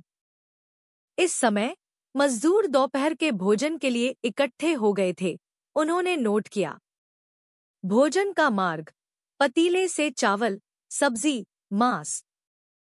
कुछ ही मिनटों में खाने के बाद लक्षण दिखाई दिए। मुंह से झाग, सांस रुकना, ऐंठन। कोई लड़ाई नहीं हुई, कोई कुर्सी नहीं पलटी। जहर तेजी से काम करता है। पुनर्निर्माण के अंत में सूर्यकांत ने रत्ना और आर्यन को एक साथ खड़ा होने के लिए बुलाया, शर्मिंदा करने के लिए नहीं, बल्कि बचे हुए छोटे छेदों को बंद करने के लिए। आज का अंतिम प्रश्न, उन्होंने दोनों को देखते हुए कहा। किसने तय किया कि कितना तरल डाला जाएगा? क्योंकि बूंदों की संख्या डर और मौत के बीच फर्क करती है। रत्ना ने गहराई से सिर झुकाया, उनके कंधे कांप रहे थे। मैंने सोचा था कि थोड़ा सा। आर्यन ने सीधा देखा, उसके होंठ सख्त थे। मुझे खुराक के बारे में नहीं पता था। सूर्यकांत ने सांस छोड़ी। हम इसे कोर्ट में विश्व विज्ञान विशेषज्ञ से सुनेंगे। हमारा काम केवल घटनाओं के मार्ग को सुनिश्चित करना है। और अब वह मार्ग स्पष्ट है। उन्होंने इशारा किया। पुनर्निर्माण समाप्त हुआ। कैमरे बंद हो गए, मापने वाले टेप लपेट दिए गए। दोपहर का आसमान शाम में बदल गया। और जिस बागान पर कभी गर्व किया जाता था, वहां की हवा जमीन से भी ज्यादा भारी महसूस हो रही थी। कुछ दिन ऐसे होते हैं जब सच्चाई केवल कड़वी नहीं होती, वह चिपचिपी भी होती है। पसीने की तरह त्वचा से चिपक जाती है, दाग की तरह दिल से चिपक जाती है। आर्यन को हिरासत की कार में ले जाया गया। जब लोहे का दरवाजा बंद हुआ तो उसने अपनी माँ की ओर मुड़कर देखा। उसकी नजर खाली थी, पर गहराई में कुछ टूट गया था। या तो अहंकार या यह विश्वास कि पैसा और सलीकेदार दिखावट जहर की बदबू को छुपा सकते हैं। श्रीमती रत्ना वापस बैठ गई। उन्होंने अपने दोनों हाथों से अपना चेहरा ढांप लिया। इस बार उनका रोना धीमा, भारी था, और त्रासदी के बाद पहली बार उनके आंसू गिरते हुए दिखाई दिए। सूर्यकांत सेब के पेड़ों की कतार को देखते हुए खड़े थे। गांव के छोर पर छोटी मस्जिद से जुहर की अजान की आवाज सपाट तैर रही थी। उस हल्की गड़गड़ाहट के बीच उन्होंने मन ही मन सोचा, कोई बदला जान वापस नहीं ला सकता, लेकिन धैर्य के साथ स्थापित सच्चाई उन लोगों को बचा सकती है जो अभी भी जिंदा हैं, जिसमें इंसान को खुद से बचाना भी शामिल है। पोस्ट कमांड में उनका फोन वाइब्रेट हुआ। सुरेश पर हमला करने वाले दोनों हमलावरों को पकड़ने वाली टीम की शुरुआती रिपोर्ट आई। 2 दिन पहले आर्यन द्वारा इस्तेमाल किए गए नंबर पर कॉल लॉग थे। साथ ही संक्षिप्त आदेशों वाले टेक्स्ट मैसेज भी थे। कमांड चेन दिखने लगी थी। एलईडी ढह गई थी। अब बस झूठ को अंधेरे से बांधने वाले बाकी धागों को तोड़ना था। उस रात सोलन पुलिस स्टेशन का पूछताछ कक्ष फिर से जगमगा उठा। नियन लाइटें सफेद दीवारों पर कठोर परछाइयां डाल रही थी। कमरे के बीच में आर्यन सिंह पतली हथकड़ियों से बंधा बैठा था। वकील बगल में था, उसका चेहरा ठंडा था। बगल के कमरे में श्रीमती रत्ना सिंह एक महिला जांच अधिकारी के साथ इंतजार कर रही थी। एसपी सूर्यकांत एक मोटी फाइल लेकर अंदर आए। उन्होंने उसे मेज पर जोर से रखा, जिससे चुप्पी टूट गई। आर्यन, उन्होंने कहा, इससे पहले कि हम शुरू करें, मैं आपको याद दिलाता हूं कि आपका हर शब्द रिकॉर्ड किया जा रहा है और आज रात सभी कहानियों को एक बिंदु पर मिलना होगा। झूठ के लिए अब कोई जगह नहीं है। आर्यन ने मुस्कुराने की कोशिश की। मैं पहले ही कह चुका हूं, मुझे किसी जहर के बारे में कुछ नहीं पता। अगर कुछ था भी, तो वह किसी और का काम था। सूर्यकांत ने फाइल खोली। पहला पन्ना, सुरेश के गार्ड की कार पर हमला करने की कोशिश के बाद आज शाम पकड़े गए 2 काले जैकेट पहने पुरुषों की तस्वीर। इन्हें जानते हो? सूर्यकांत ने पूछा। आर्यन ने एक पल के लिए देखा। नहीं, अफसोस।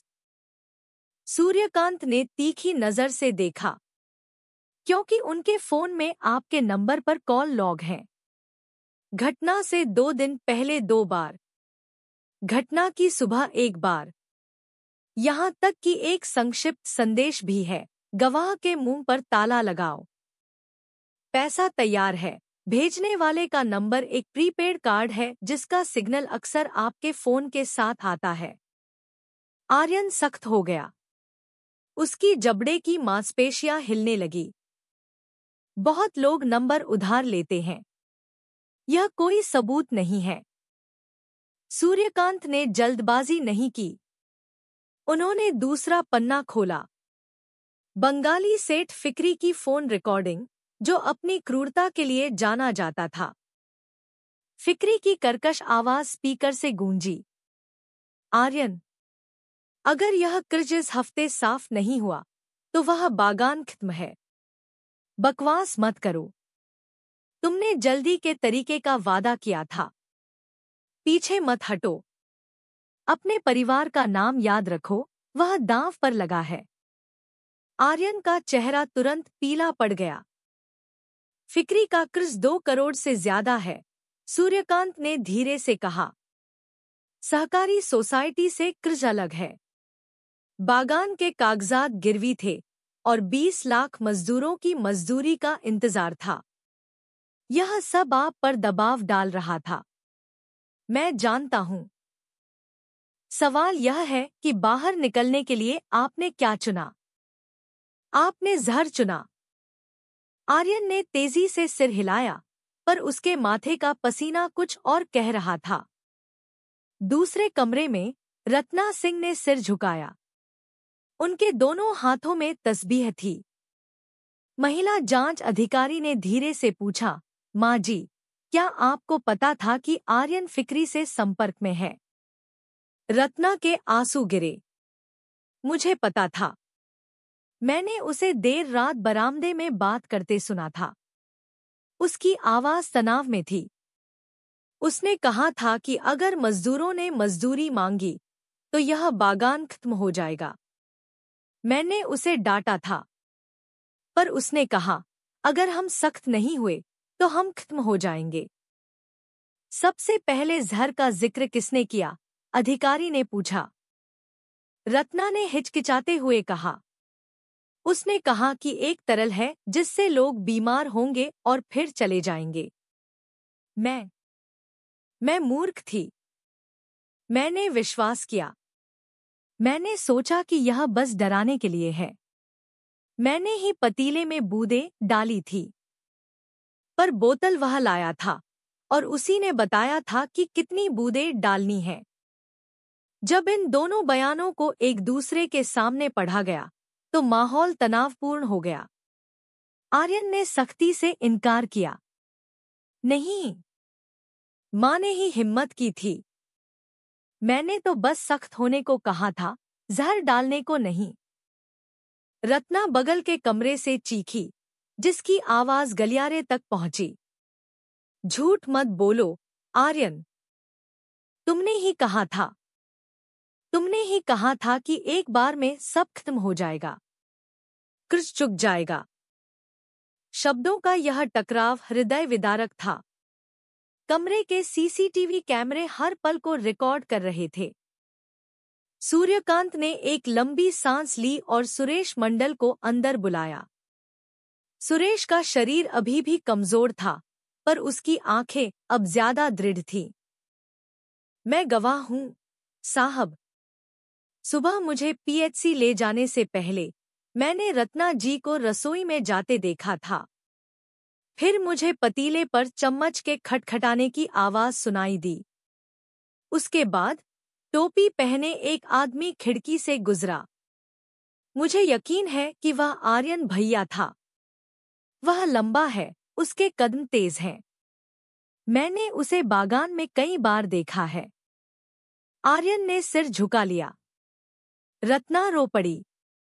अंतिम गवाह ने बाहर निकलने का दरवाजा बंद कर दिया था। ठीक जब पूछताछ चरम पर थी, एक अधिकारी तेजी से अंदर आया और खबर दी। कमांडेंट, कुछ लोग पुलिस स्टेशन में घुसने की कोशिश कर रहे हैं। वे खुद को सेठ फिक्री के आदमी बता रहे हैं, मांग कर रहे हैं कि बॉस का नाम इस मामले में न घसीटा जाए। वे पोस्टर लाए हैं, बाहर चिल्ला रहे हैं। सूर्यकांत खड़े हो गए, उनका चेहरा शांत था। यह अब केवल निजी कर्ज का मामला नहीं है। यह सामूहिक हत्या का मामला है। कोई भी कानून पर दबाव नहीं डाल सकता। बाहर बाड़ के पास भीड़ चिल्ला रही थी। कुछ लोग पत्थर फेंकने की कोशिश कर रहे थे। गार्ड पुलिस ने उन्हें रोका। लेकिन यह स्पष्ट था कि आर्यन को बांधने वाला जाल केवल परिवार से बड़ा था। एक अंधेरी शक्ति थी जो इस धागे को और आगे नहीं खींचना चाहती थी।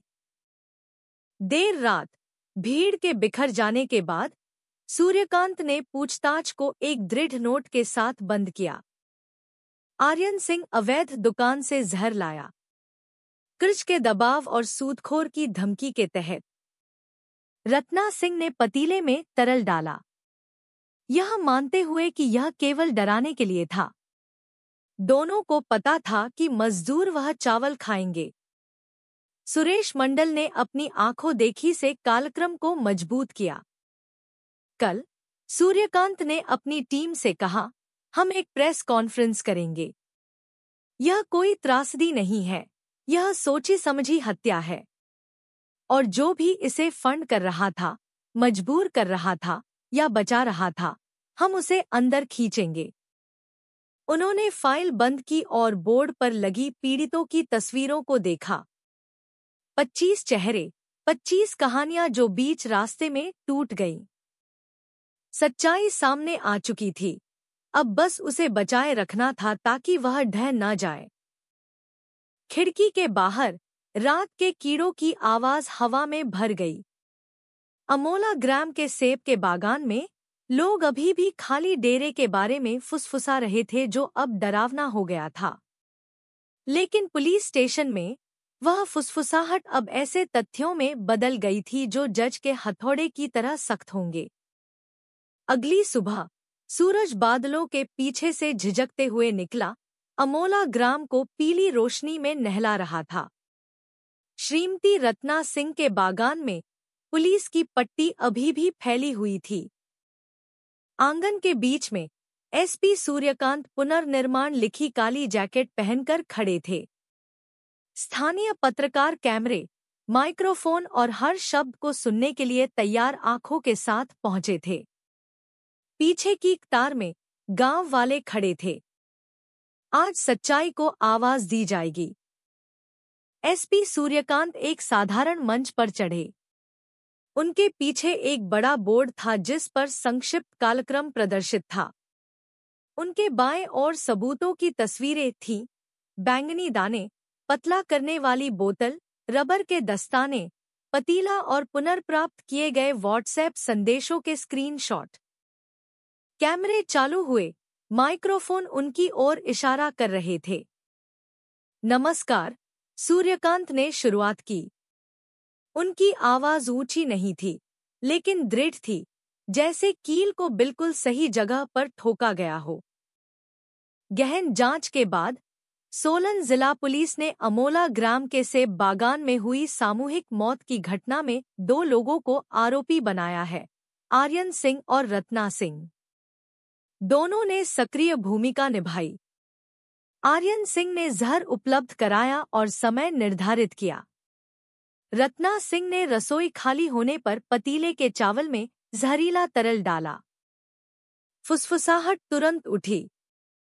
कुछ ने अपना मुंह ढक लिया, कुछ ने अविश्वास में सिर हिलाया, कुछ बार-बार अस्तगफार, ईश्वर से माफी कह रहे थे।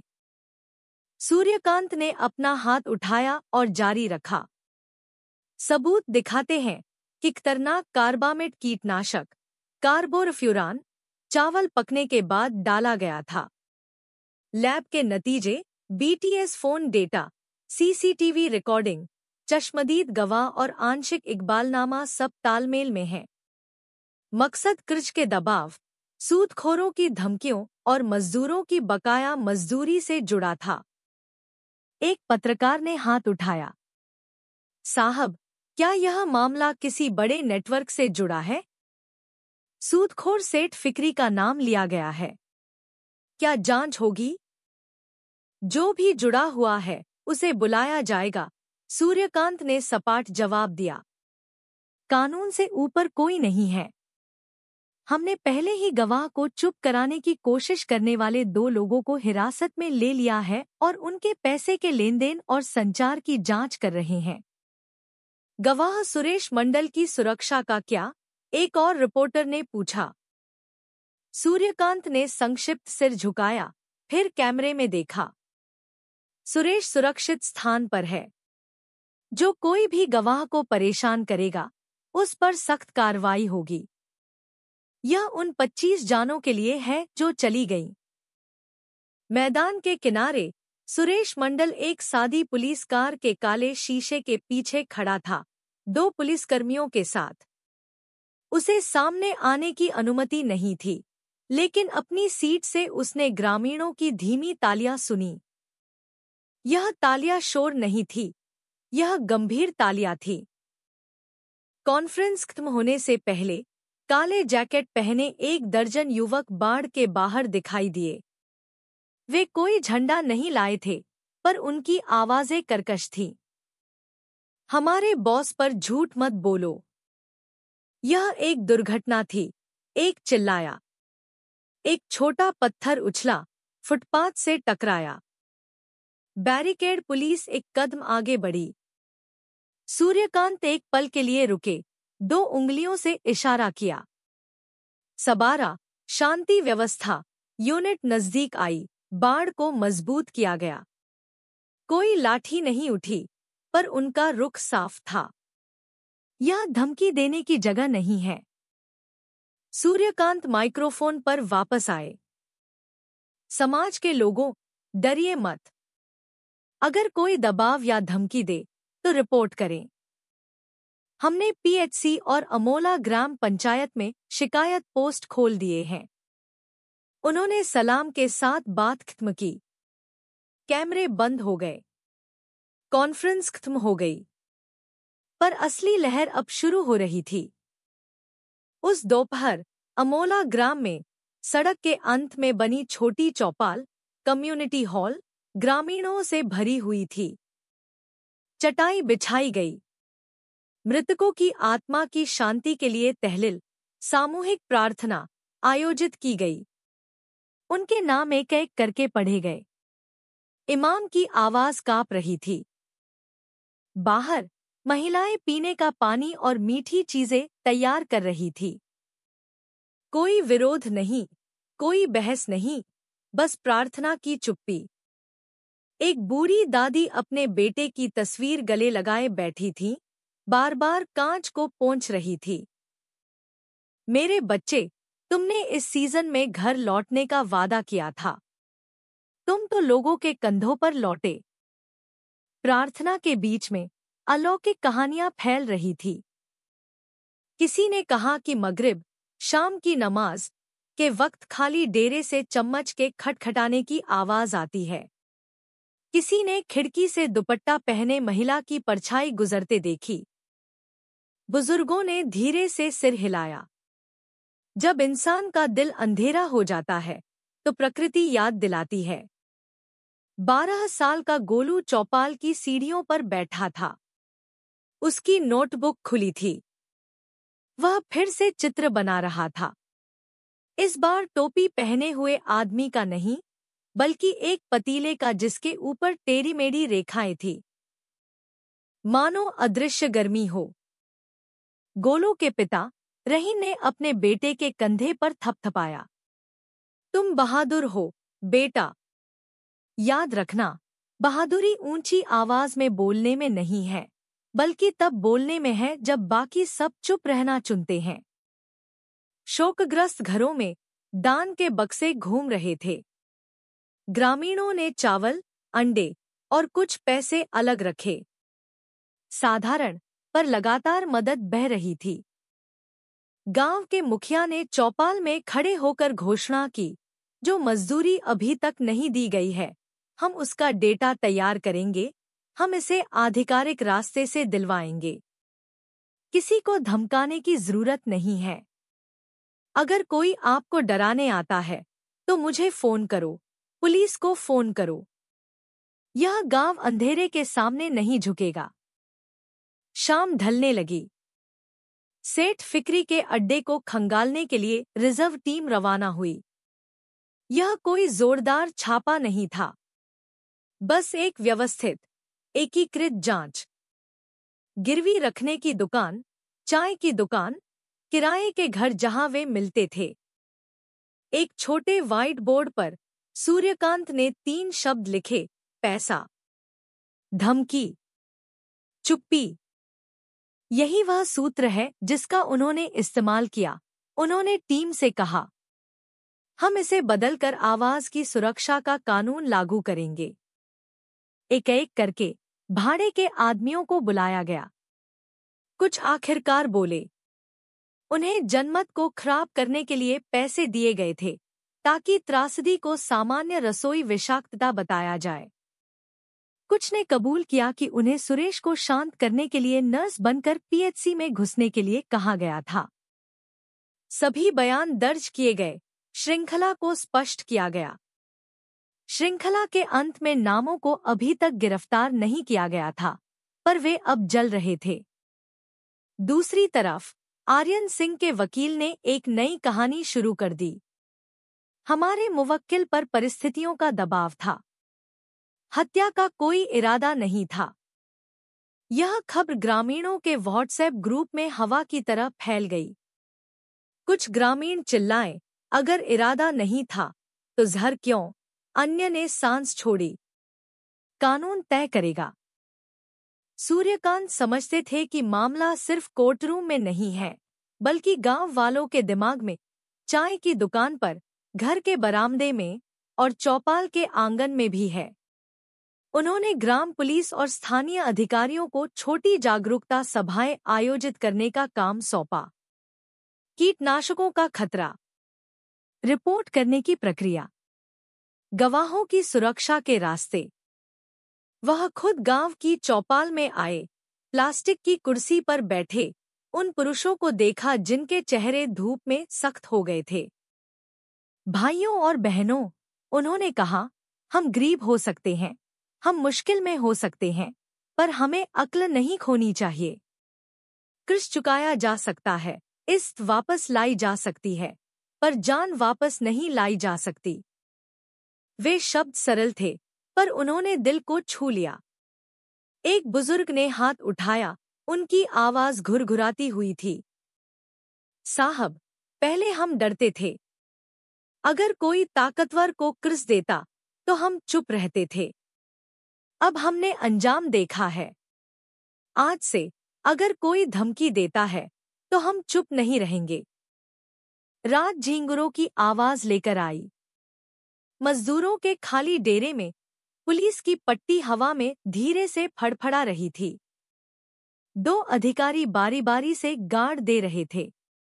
उन्होंने कबूल किया कि उन्होंने कई बार जमीन पर चम्मच गिरने जैसी आवाज सुनी है। हवा होगी, एक ने कहा। या तुम्हारा वहम, दूसरे ने जवाब दिया। दोनों ने हल्की सी मुस्कान दी, फिर अपनी कमर सीधी कर ली। वे जानते थे कि वे सिर्फ एक डेरे की नहीं, बल्कि उस जगह की रक्षा कर रहे थे जहां सच्चाई दर्ज हो चुकी थी।